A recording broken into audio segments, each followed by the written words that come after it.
오늘 예배 설교를 준비하면서 이 찬양 또 함께 드리는 이 예배에 기대하는 마음이 제 안에 있었습니다. 하나님 우리를 사랑하시기에 하나님 우리에게 은혜 주실 줄 믿는 그 마음으로 기대하는 마음이 있었는데, 아까 전에 찬양 함께 부르고 또 찬양대 찬양을 또 듣고 함께 나누고 또 우리 권사님 기도해 주시는 것 보면서 하나님께서 각자가 준비했지만 찬양팀대로, 우리 기도자는 기도자대로, 찬양대는 찬양대대로, 또 말씀 전하는 말씀 전하는 이대로 기도하면서 준비했지만 한 성령 안에서 이 모든 것들을 하나님이 계획하시고 은혜 가운데 있구나 하는 것을 고백하며 이 자리에 서게 되었습니다. 오늘 말씀을 준비하면서 오늘 권사님께서 기도하고 있다, 기도 부탁드립니다 했더니 기도 많이 했다고 하시면서 마이크 잡지 않도록 또 기도했다고 마이크 잡지 마세요 이 이야기를 제가 엄청 많이 들었거든요. 최대한 잡지 않고 듣는 이로 하여금 편안하게 말씀드릴 수 있도록 노력하겠습니다. 지난 주 중에 성경 통독에 참여하는 샘리더 집사님으로부터 연락을 받았습니다. 톡으로 주셨는데 피난편에 대한 질문이었어요. 우리 오늘 함께 읽은 출애굽기 4장 24, 25, 26절 말씀에 대한 질문이었는데 질문은 두 가지였습니다. 하나님이 모세를 죽이려고 했던 이유가 무엇인가? 하나님이 왜 갑자기 모세를 죽이려고 했나요? 그리고 두 번째가 모세의 아내 십보라가 말한 피난편이 무슨 의미입니까? 이 질문을 했습니다. 신학적인 답변을 원하는 것 같지는 않았습니다. 인터넷에 찾아봐도 또 우리 집에 하나씩 다 가지고 있는 주석을 찾아봐도 피난편의 의미가 다 나오지 않습니까? 신학적인 답변을 넘어서서 이 말씀을 통해 혹여나 이때에 우리 집사님을 통해서 질문을 듣게 하시고 이 질문을 묵상하게 하신 하나님의 어떤 의도가 있습니까? 그렇게 하나님 앞에 질문하면서 이 말씀을 묵상하게 되었습니다. 그리고 이 말씀 가운데 우리에게 주시는 하나님의 메시지가 있구나 하는 것을 알고 지난주에 시온교구 전체 모임 때 그 메시지를 나누었습니다. 그리고 지난주에 담임 목사님 설교 말씀과도 계속해서 연결되는 은혜가 있어서 묵상하는 가운데 오늘 수요 기도회 때도 나누고자 합니다. 우리 1부, 2부, 3부 예배 때마다 조금씩 인사가 바뀌긴 했지만 제 기억으로는 1부 때 하나님께서 모세를 부르신 것처럼 우리 장로님을, 권사님을, 집사님을 부르셨습니다. 그렇게 인사를 나누었던 것 같아요. 우리 이 시간 또 한 번 더 해볼까요? 하나님께서 모세를 부르신 것처럼 당신을 부르셨습니다. 아멘. 하나님께서 모세를 부르신 것처럼 우리를 부르셨는데 그 하나님의 부르신 가운데 응답할 때 우리 삶에 일어나는 일들, 우리 삶 가운데 하나님께서 하기 원하시는 일들이 이 본문 가운데 나타나 있는 것을 보았습니다. 먼저는 모세를 부르시는, 하나님의 사람을 부르시는 성경 이야기들을 한번 살펴보려고 합니다. 창세기 12장에 보면 아브라함을 부르신 하나님의 이야기가 나옵니다. 우리 창세기 12장 2절 함께 읽겠습니다. 내가 너로 큰 민족을 이루고 내게 복을 주어 내 이름을 창대하게 하리니 너는 복이 될지라. 아멘. 편안하게 몇 구절 더 읽어보겠습니다. 이사야 6장 1절은 이사야의 소명장입니다. 함께 읽겠습니다. 우시야 왕이 죽던 해에 내가 본즉 주께서 높이 들린 보좌에 앉으셨는데 그의 옷자락은 성전에 가득하였고, 모세와는 상관없는 구절이지만 공통점은 하나님께서 부르셨다 하는 것입니다. 모든 성경 인물들의 시작은 하나님께서 그들을 부르시는 이야기로 시작이 됩니다. 내가 너로 큰 민족을 이루리라. 내가 너에게 복을 지어 너의 이름을 창대하게 하겠다. 그렇게 아브라함에게 말씀하시고, 이사야를 부르실 때는 왕이 죽던 해, 절망이 가득한 그날 그때에 하나님께서 이 이사야 선지자의 눈을 활짝 열어서 보좌에 앉으신 주님을 보게 하셨습니다. 그리고 말씀하시기를 이사야 6장 8절에 제가 읽겠습니다. 내가 누구를 보내며 누가 우리를 위하여 갈고 하시니 그때에 내가 이르되 내가 여기 있나이다. 나를 보내소서 하였더니. 아멘. 보좌에 앉아 계신 주님을 보았습니다. 그때 주님의 음성도 들었습니다. 주님을 보았고 주님을 들었습니다. 그 주님의 음성이 뭐냐 하면 누가 나를 위하여 갈까? 그때 이사야가 응답하기를 주님 내가 여기 있습니다. 내가 가겠습니다. 그렇게 하나님의 부르심 가운데 이사야는 응답했습니다. 그런데 오늘 본문 가운데 나타난 모세는 하나님의 부르심 가운데 어떻게 응답했느냐? 먼저 출애굽기 3장 5절 말씀 함께 보겠습니다. 읽겠습니다. 하나님이 이르시되 이리로 가까이 오지 말라. 내가 선 곳은 거룩한 땅이니 내 발에서 신을 벗으라. 아멘. 죄 가운데 있는 이스라엘 백성들을 하나님께서 구원하는 그 사역을 위해서는 하나님께서 먼저 이 모세에게 하나님의 거룩하심을 나타내셔야 했습니다.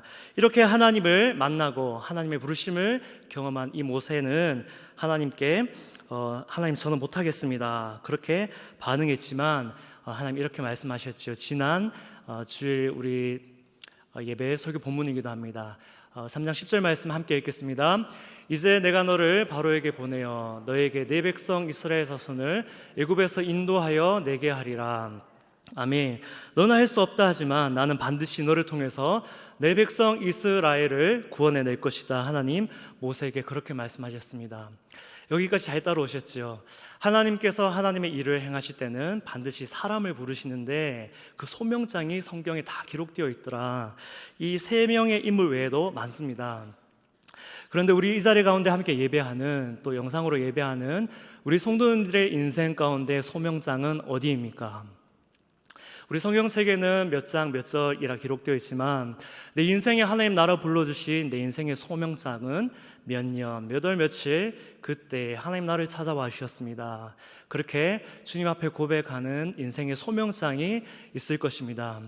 그때의 소명장뿐만 아니라 그때만 하나님 만나는 것이 아니라 올 2024년 이 한 해를 살아가는 동안에도 몇 월, 며칠, 어느 때에 나를 찾아와 주신 하나님을 내가 만나노라.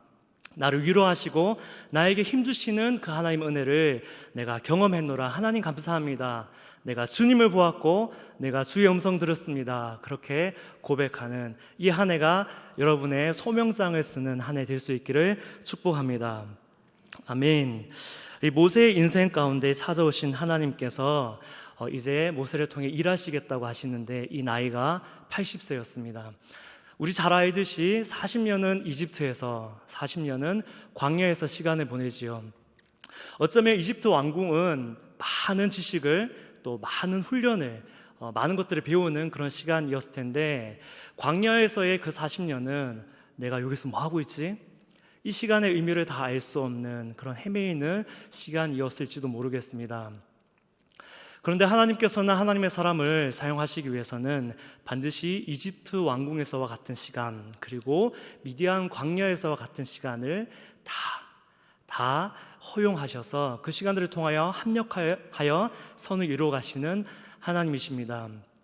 내 인생에 내가 열심히 노력하여 내가 무엇을 했는지를 다 적을 수 있는 겉으로 보여지는 일이기에 내가 어떤 일을 했고 어떤 노력을 했고 무엇을 배웠는지 다 기록할 수 있는 그런 이집트 왕궁에서와 같은 내 인생의 시간도 있는가 하면 지금 이 시간의 의미를 다 알 수 없다고 하는 인생의 힘든 시간, 마치 모세가 미디안 광야에서 도망자의 신분으로 살았던 그 시간처럼 우리 인생에도 광야와 같은 시간들이 있습니다.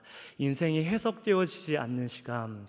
그러나 이 시간 하나님을 만나기 위하여 주님을 늘 갈망하는 마음으로 하나님께 향하고 또 하나님과 함께 동행하고 늘 하나님 앞에 머물기 위하여 힘쓰는 그 삶, 그 시간 허비하는 시간 같지만 아무런 의미 없는 시간 같지만 반드시 그 시간을 통하여 이집트 왕궁에서의 40년을 의미 있는 시간으로 만들어 가시는 그 광야에서 40년 시간, 그 시간을 만들어가는 우리 성도님들 될 수 있기를 축복합니다.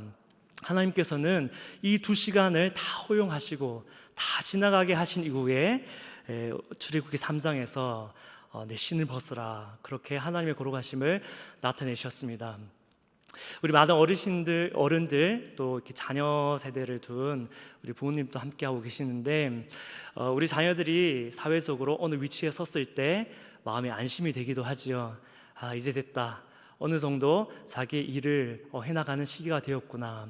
그러나 어쩌면 그 시간은 이집트에서의 그 시간을 보낸 그 40년일 수도 있겠습니다. 하나님께서 내 자녀에게 광야에서와 같은 시간을 허락하신다면 어떻게든 그 시간을 비껴가도록 기도하기보다는 광야에서 모세처럼 하나님 만날 수 있기를, 광야에서 하나님을 만나고 하나님을 뵙고 하나님의 음성을 듣고 하나님 부르심 가운데 그 다음 스텝을 뗄 수 있도록 기도하는 그런 믿음의 부모 될 수 있기를 소망합니다. 그렇게 할 때 우리 삼덕의 많은 다음 세대들이 자기의 일을 통하여 자기의 영광을 취하는 것이 아니라 자기의 모든 일들을 통하여 하나님께 도구로 쓰임 받는 귀한 하나님 나라의 자녀들 될 줄 믿습니다. 아멘. 오늘 본문으로 다시 돌아와서 하나님께서 모세에게 이곳은 내가 선 곳은 거룩한 땅이니 내 발에 신을 벗으라 말씀하신 그 하나님께서 갑자기 모세를 죽이려고 합니다. 우리 출애굽기 4장 24절 말씀 이 한 구절만 함께 다시 읽겠습니다. 모세가 길을 가다가 숙소에 있을 때 여호와께서 그를 만나사 그를 죽이려 하신지라. 아멘. 출애굽기 3장이 하나님께서 모세를 부르신 때인데 출애굽기 4장 이제 바로 일어나는 일입니다. 하나님이 우리를 쓰시려고 할 때, 하나님 우리의 자녀를 쓰시려고 할 때, 우리의 가정을, 우리 자녀들의 가정을 쓰시려고 할 때 이런 일들이 일어날 수 있구나. 어떤 일이냐 하면 저에게 제가 묵상할 때 주셨던 깨달음과 마음을 잠시 나누자면 왜 죽이러 가셨을까? 떠오르는 구절이 있지요. 창세기 17장이 할례장입니다. 그 할례장을 보면 하나님께서는 너희는 반드시 내 언약을 지켜야 하는데 그 언약은 다름 아니라 너희 중 남자는 다 할례를 받아야 한다. 난지 8일 만에 할례를 받아야 한다. 그렇게 하나님 말씀하셨는데 이 언약을 지키지 않은 거예요. 그래서 하나님께서 모세를 죽이려고 하십니다. 아마도 애굽에서 이스라엘 백성들 성경 말씀 읽어보면 애굽에 있던 이스라엘 백성들은 다 할례를 받았어요. 모세도 받았을 거예요. 그런데 그 아들이 할례를 받지 않아서 하나님께서 모세를 죽이려고 하시는데 그때 누가 돌칼을 듭니까? 아내 십보라가 듭니다. 제가 묵상할 때 왜 8일 만에 할례를 받지 못했을까? 모세가 그런 생각을 하지 않았을까? 그렇진 않았을 것 같습니다. 모세는 하나님의 언약을 아는 사람이어서 난지 8일 되기 이전에 아들에게 할례를 주고자 했지만 미디안 광야에서 만난 하나님을 알지 못하는 이 아내 십보라는 반대하는 거예요. 그렇게 해서는 안 된다고. 그러나 남편을 죽이려고 하는 이 하나님이 가까이 오신 이때에 이 아내 십보라가 믿음 없던 이 아내가 남편이 하고자 하는 그 언약을 지키는 것을 반대했을 이 믿음 없는 십보라가 오히려 돌칼을 꺼내어서 아들에게 할례를 행하는 이 일들을 무슨 말씀이냐 하면 하나님께서 모세를 쓰시고자 하고 모세의 가정을 쓰시고자 하는데 그 출발점에서 하나님 어떤 일을 행하시고자 하냐 하면 이 남편과 아내의 믿음의 수위를 맞춰 가시는 거예요. 남편이 부름받아서 그 길을 가려고 할 때 하나님은 한 가정을 부르셨는데 믿음 없는 이 십보라에게 오히려 남편의 위기를 직면하게 하시면서 오히려 믿음을 발휘하게 하시고 믿음으로 그 아들에게 할례를 행하게 하시는 남편과 아내 온 가족의 그 믿음의 수위를 맞추어 가시는 그 일을 하나님께서 하시는구나. 이 자리 가운데 함께하는 우리 성도님들 하나님 부르셨어요. 또 올 한 해 살아가는 가운데 하나님 부르심을 경험하실 거예요. 그런데 그 일이 있은 이후에 하나님 우리 가운데 하시는 일은 우리의 가정 가운데 또 우리의 삶 가운데 우리의 관계들 가운데 믿음의 수위를 맞춰가시는 그 일들을 행하실 줄 믿습니다. 여러분의 남편이 여러분보다 믿음이 못하다 느껴지십니까? 여러분의 아내가 여러분보다 믿음이 못하다 느껴지십니까? 내 자녀가 늘 나의 기도 제목인 부모님이 계십니까? 우리 부모님 또 예수님을 좀 알았으면 좋겠는데 내가 아무리 노력하고 기도해도 믿음이 생기지 않는다, 그렇게 절망하는 분들 계십니까? 그러나 반드시 하나님께서 우리 성도님들 들어 쓰시기 원하시고 또 우리 성도님들을 하나님의 구원의 사역 가운데 부르시는데 그 부르심의 출발점에서 이 모세의 가정 가운데 행하신 것처럼 온 가족의 믿음의 수위를 맞추어 가시는 그 은혜가 여러분들의 가정 가운데 있을 줄 믿습니다. 아멘. 뿐만 아니라 이 말씀을 가정뿐만 아니라 우리들의 교회 가운데도 적용하기 원합니다. 하나님 우리 아버지라, 우리는 하나님의 자녀, 아들이라 하지만 또 성경 가운데 하나님과 우리의 관계를 주님은 우리의 신랑, 우리는 주님의 신부라고 고백하지요. 우리는 날 때부터 죄인된 신부로 태어났지만 거룩하신 주님, 너무나 선하신 주님과 우리 인생은 출발점이 다른지 모르겠습니다. 그러나 우리를 구원하신 예수님께서는 이제 우리에게 요구하시는 것이 주님이 바라시는 것 우리가 똑같이 바라보고 주님이 가지신 그 믿음 우리가 똑같이 가기를 원하시는, 신랑 되신 예수님과 동일한 마음을 우리 신부가 갖기를 원하시는 그 주님이신 줄 믿습니다. 한 가정에서 남편과 아내, 부모와 자녀의 그 믿음의 수위가 함께 맞춰가는 것처럼 그 믿음이 하향 평준화가 아니라 상향 평준화 되어가는 그 일들이 가정 가운데, 가족들의 관계 가운데 하나님께서 일으키시는 것처럼 우리 삼도교회 안에도 신랑 되신 예수님의 그 믿음, 신랑 되시는 예수님의 그 마음, 신랑 되신 예수님이 바라보는 것, 그것을 교회된 우리가, 신부된 우리 교회가 함께 바라보고 그 마음을 품고 그 믿음을 가질 수 있는 이 한 해가 될 수 있기를 소망합니다. 아멘. 우리 옆에 보면 우리 주제가 뭐죠? 예수의 증인, 세상의 이웃. 하나님께서 우리를 예수님의 증인으로, 세상의 이웃으로 부르셨는데 그 길을 나서는 우리에게 하나님 하기 원하시는 일, 출애굽기 3장 모세를 부르신 다음에 4장 가운데 하신 일을 우리가 기억해야 하겠습니다. 할례를 행해야 한다. 거듭나야 한다. 새롭게 거듭나야 한다. 할례는 어디에 하는 거지요? 말씀에 보면 우리의 마음의 할례를 행해야 한다고. 성령께서 예수님의 십자가 보혈의 은혜를 믿는 우리에게 일으키시는 그 성령의 은혜로 주님 우리의 마음 가운데 먼저 할례를 행하기 원하십니다. 예수의 증인으로, 세상의 이웃으로 그 길을 나서는 우리에게 하나님 먼저 할례를 행하기 원하시는데, 예수님, 내가 오래전부터 예수님 알았고 오래전부터 주님 믿는 신앙생활을 해왔지만 2024년 이 한 해 나의 소명장을 다시금 쓰는 한 해 되기 원합니다. 주님, 나에게 새로운 마음의 할례를 행하여 주옵소서. 주의 성령이시여 내 마음 가운데 찾아와 주시옵소서. 모세만 그 길을 떠나는 것이 아니라 그 안에 십보라가 함께 그 일을 행할 수 있도록 그 안에 믿음도 하나님께서 일으키신 것처럼 하나님 우리 온 가족이 믿음의 상향 평준화가 일어나는 가정 되게 하여 주옵소서. 그렇게 기도하며 그 일을 실제로 보는 우리 성도님들 되시기를, 모든 가정 되시기를 축복합니다. 뿐만 아니라 이 삼도교회가 예수님이 마음을 품고 있는 만큼 우리도 그 마음을 품고, 예수님이 온 세상을 바라보는 만큼, 예수님이 한 영혼을 바라보는 만큼 우리도 그 예수님의 시각을, 예수님의 시선을, 예수님의 관점을 가지는 신부된 교회 될 수 있기를 소망합니다. 아멘. 제가 최근에 어느 한 우리 교구 가정을 신방했습니다. 젊은 그 30, 40대의 가정이 있는 교구이기 때문에 그런 배경을 생각하고 들으시면 좋겠습니다. 40대 초반의 부부였는데요. 나이가 동갑인 것 같아요.